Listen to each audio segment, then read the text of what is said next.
भारतावर देखील आता महागाईची धार पाहायला मिळते। साखरेपाठोपाठ आता तांदळाचे भाव देखील वाढले, त्यामुळे सर्वसामान्यांच्या खिशाला कात्री लागणार आहे। मागील महिनाभरामध्ये तांदळाच्या भावात सुमारे 11% वाढ झाली आहे। वाशीमधील एपीएमसी बाजारामध्ये याचा परिणाम स्पष्ट दिसतोय।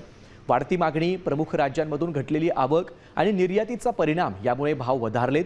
दिवाळीपर्यंत मागणी आणखी वाढणार असल्याने तांदळाचे भाव अजून वाढण्याची भीती व्यापाऱ्यांनी व्यक्त केली आहे। दरम्यान तांदळाचे सध्याचे दर किती आहेत पाहूयात ग्राफिक्सच्या माध्यमातून। तांदळाचा कोलमचा सध्याचा किरकोळ दर आहे 55 ते 85 रुपये, तर घाऊक दर 45 ते 70 रुपये, तर इंद्रायणीचा प्रति किलोचा घाऊक दर 50 ते 75 रुपये, तर किरकोळ दर 65 ते 90 रुपये। आंबेमोहोर तांदळाचा घाऊक दर 85 ते 120 रुपये, तर किरकोळ दर 100 ते 135 रुपये प्रति किलो आहे। बासमती तुकडा या तांदळाचा घाऊक दर 60 ते 70 रुपये प्रति किलो एवढा आहे।